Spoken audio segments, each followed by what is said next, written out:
Hello बच्चों, welcome to school जी। आज हम चलेंगे एट्थ क्लास में। एट्थ क्लास की जो बुक है आपकी इट्स सो हैपन, उससे पहला चैप्टर है how the camel got his हम।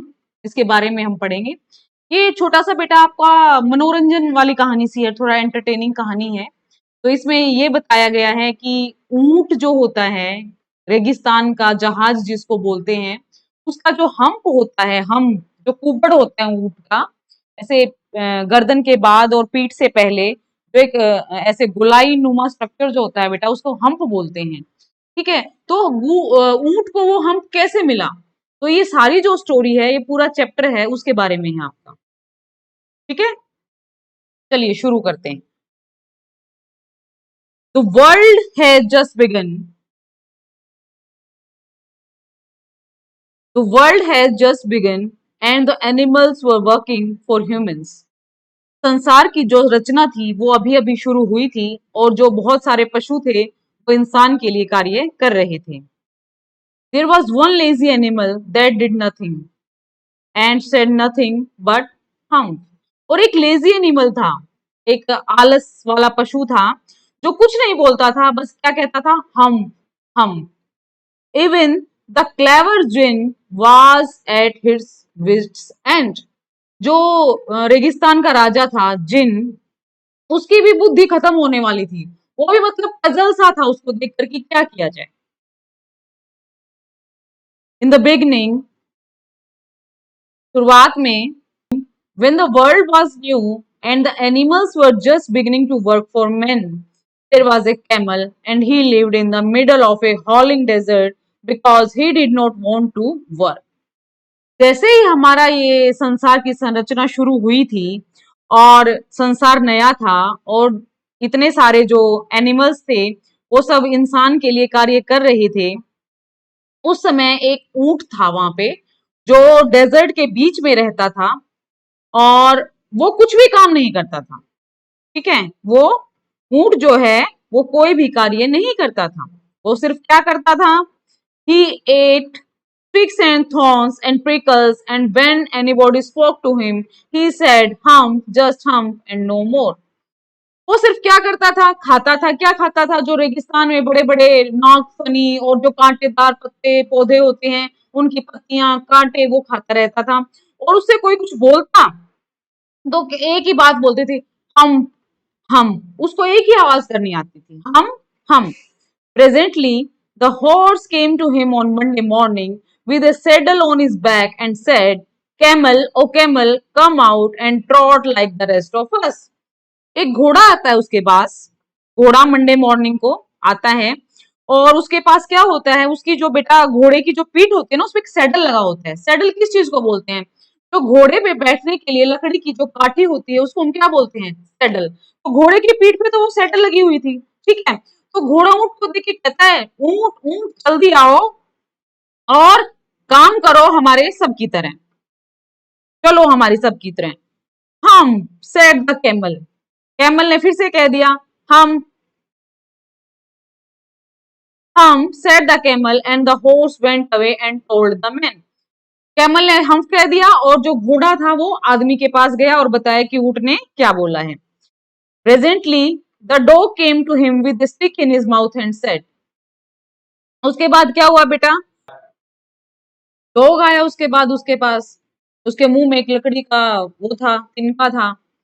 तो डॉग ने भी वही बात बोली कि आओ आओ कैमल आओ, हमारी तरह तुम भी काम करो, लकड़ियां ढूंढो, लकड़ियां इकट्ठी करो। लेकिन कैमल ने उसको भी क्या कह दिया, हम हम said the camel, and dog went away and told the men. उसके बाद क्या हुआ बेटा, उसके बाद ox came to him. ox क्या होता है, बैल।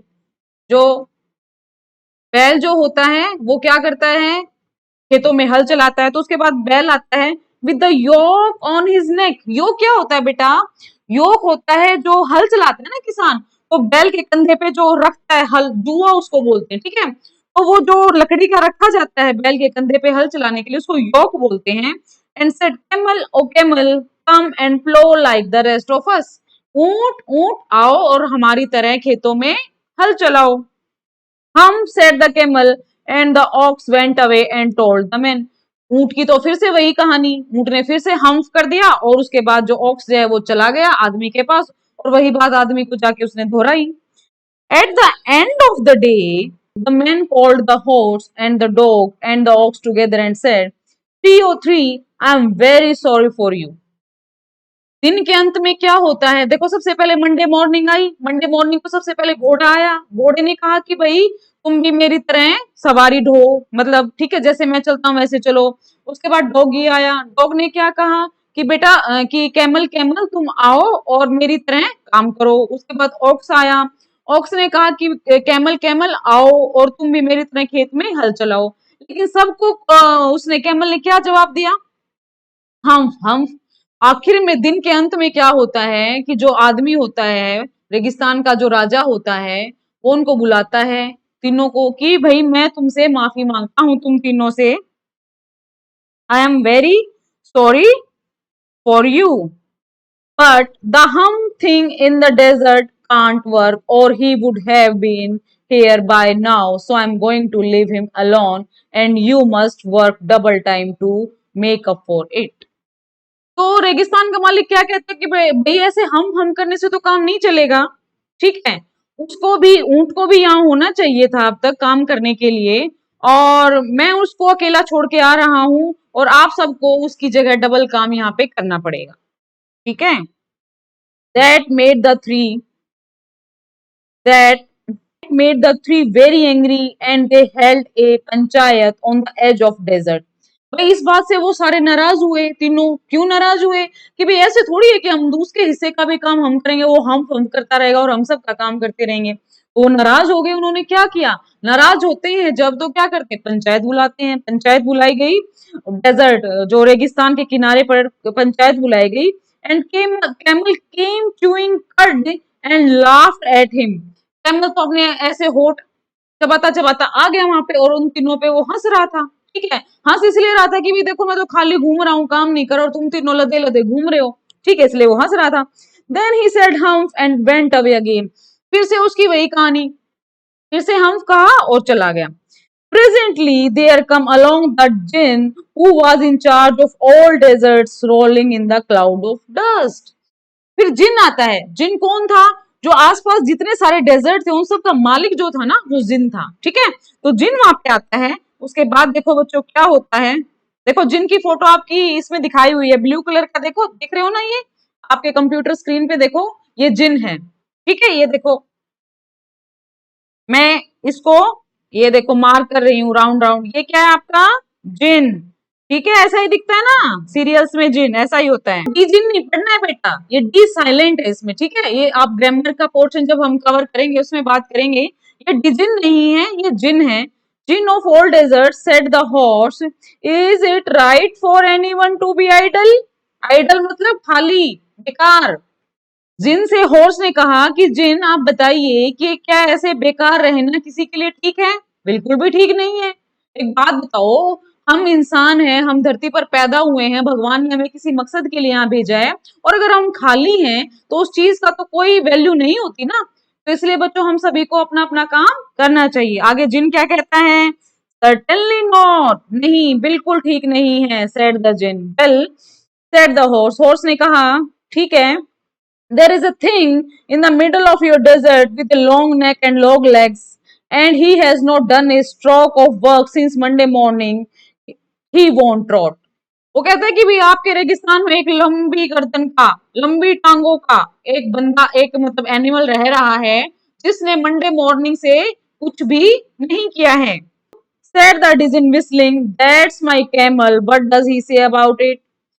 जो जिन था उसने क्या विस्लिंग करते हुए कहा कि वो तो मेरा ऊंट है, क्या कहते हो उसके बारे में, ही सेज हम, वो सिर्फ हम करता है। ही वॉन्ट प्लो, वो हल नहीं चलाएगा। सेड द ऑक्स, ऑक्स ने कहा कि वो तो सिर्फ हम कर देता है, वो कुछ काम नहीं करेगा। वेरी गुड सेड द जिन, जिन ने कहा बहुत अच्छा। I will hump him if you will kindly wait a minute. भाई वो कहता है कि एक मिनट के लिए वेट करो, मैं बताता हूँ ये हम्प क्या होता है। The jinn remonstrated with the camel who said hum. जिन ने क्या कहा, कैमल को रिमोन्स्ट्रेटेड किया और कहा किसने कहा है हम। The camel's beautiful back suddenly grew a lump, which was the camel's hump. और कैमल की पीठ पर एक कुबड़ उभर आया, जिस लंप उभर आया उसको क्या बोलते हैं? कैमल का hump. The djinn assured the camel his hump would always be a help not a hindrance। और जिन ने कहा कि जो ये हम्प निकला है, जो ये लंप हुआ है, ये हमेशा जो कैमल की हेल्प करेगा, ये इसको नुकसान नहीं पहुंचाएगा। देखते हैं। The jinn rolled himself up in his dust cloak and took a walk across the desert and found the camel look it as his own reflection in a pool of water। जिन्न रेत के धुएं से, बादल से बाहर निकलता है, रेत के गुबार से थोड़ा दूर उसमें चलता है रेगिस्तान में, और उसने देखा कि जो कैमल था वो एक पानी के तालाब के अंदर अपनी रिफ्लेक्शन देख रहा था, अपनी परछाई देख रहा था। माई फ्रेंड सेड द जिन, जिन ने कहा मेरे मित्र, what is this I hear of your doing not work, कि ये मैं क्या सुन रहा हूँ कि तुम कुछ काम नहीं कर रहे हो। द जिन सैट डाउन, जिन बैठ गया, with his chin in his hand, ऐसे ठोड़ी पे हाथ लगा के, देखो फोटो में देखना मिलेगा। While the camel looked at his own reflection in the pool of water, लेकिन जो ऊंट था वो फिर भी अपनी रिफ्लेक्शन को देखता रहा। You have given the 3 extra work ever since Monday morning, all on account of your idleness। भाई तुम्हारे निठल्लेपन की वजह से हॉर्स को, डॉग को और ऑक्स को एक्स्ट्रा काम करना पड़ रहा है मंडे मॉर्निंग से, ये जिन ने बोला, और तुम खाली बैठे हो। And he went on thinking with his chin in his hand, और वैसे ठोडी पे हाथ रखता हुआ सोचता रहा कि क्या किया जाए। हम सेड द कैमल, लेकिन कैमल ने फिर से क्या बोल दिया? हम। I should not say that again if I were you, said the जिन। जिन ने कहा अगर मैं तुम्हारी जगह होता तो मैं ऐसे बिल्कुल नहीं बोलता। मीन्स जिन को भी ये बात अच्छी नहीं लगी कि उसने क्या कहा दोबारा? हम। You might say it once too often, I want you to work। तुम इसे बहुत ज्यादा बार बोल चुके हो और तुम्हें अब काम करना चाहिए। And the camel said हम। कैमल ने फिर से क्या कहा? हम। But no sooner had he said it than he saw his back, and here was so proud. He was so proud of puffing up into a great big hump। Camel ने फिर से हम कर दिया, लेकिन बहुत जल्दी उसने अपनी कमर पे देखा। He was so proud of, जिसके उठने से वो बहुत ज्यादा मतलब गर्व महसूस कर सकता था। वहां पर एक बड़ा सारा हम्प निकल आया। Do you see that? said the जिन। जिन ने कहा कि तुम्हें दिख रहा है ये क्या हो रहा है? That's your very own hump that you have brought upon your very own self by not working। ये देखो जो तुम काम नहीं कर रहे थे ना, और हम कर रहे थे, इसलिए तुम्हारे पीठ पर ये हम निकल आया है। टुडे इज थर्सडे, आज थर्सडे है। And you have done no work since Monday, तुमने मंडे से कोई काम नहीं किया है। When the work began, now you are going to work, और अब तुम काम करने जा रहे हो। हाउ कैन आई, मैं कैसे करूं? सेड द कैमल, कैमल ने कहा। With this hump on my back, मैं इस बैक पे, अपनी कमर पे इस हम्प को लेकर मैं कैसे काम करूंगा?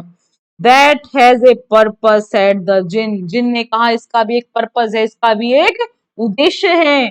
All because you miss those 3 days, जो कि तुमने वो 3 days मिस किए हैं। You will be able to work now for 3 days without eating because you can live on your hump.